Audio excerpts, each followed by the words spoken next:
Мен ушул жерден сөзүңүздү бөлөм. Мен айтып атпайбы, азыркы силердин жаштардын кайгысы ушунда турат да. Совет доорун жакшы көрбөй калдыңар да. Аны байкабай калдыңар, анын даамын татпай калдыңар. Силерди ушундай кылып окутуп койду, Совет доору деген аябай жаман деп.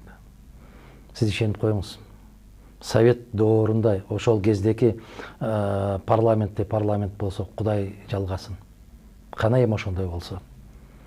Демек сиз айткыңыз келет да, ошол Турдак Унусубалиевич, Темирбек Кошоев же теге Абсамат Масалиев, не деген кыргыздын залкар инсан жигиттери, кыздарынын баары келесе болгон эмес да. Ошол парламентте иштешкен да. Мен ал оюңузга кошулам. Бул бир. Экинчи жагынан кыргыз мамлекетинин 20-чы, кыргыз элинин 20-чы жылдардагы турмуш шартын карап көрүңүзчү. Кандай абалда эле. Анан кийин ошол 80-чы жылдардагыны караңыз. Асман менен жер дейт айырмасы. Азыр биз тескерисинче караңыз. 80-чы жылдарда кыргыз мамлекети кандай гүлдөп өсүп өнгөн мамлекет эле. Бүгүн демократтар келгендекисин караңыз. Не деген талкаланбаган завод калбады го. Карап көрүңүз. Мен кайсы айылдансыз билбейм, кайсы районун автоунаа менен баратканда жолдун эки четин карап кетиңизчи. Ошол мезгилде не деген курулган имараттардын баары талкаланып, эң эле жакшы болуп калды дегени базар болуп турат го. Эмнеси жаман анан? Туура.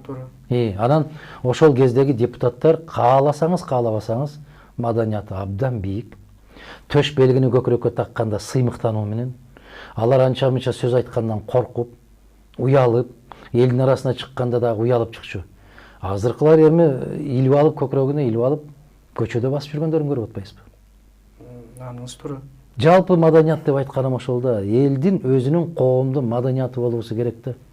Туура, ал кезде саганчылар да болгон, дамекичилер, комбайнчылар, бирок ошолор ар бир катмардын өкүлдөрү келип, ошолордун жашоосундагы эң кыйын болуп аткан жагдайларды айтышкан да. Дешкен да.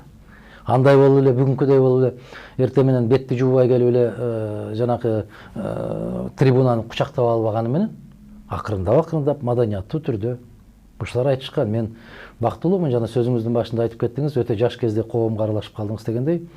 Мен өтө жаш кезимде ошол Турдак Унусубалиевич менен, Абсамат Масалиевич менен 10 жыл партиялаш болуп, 10 жыл парламентте биринчи кыргыз мамлекетинин биринчи чакырылышынын депутаты болуп, эң жаш депутат болуп келип калып, мен аябагандай чоң сабак алдым алардан. Мен сыймыктанам.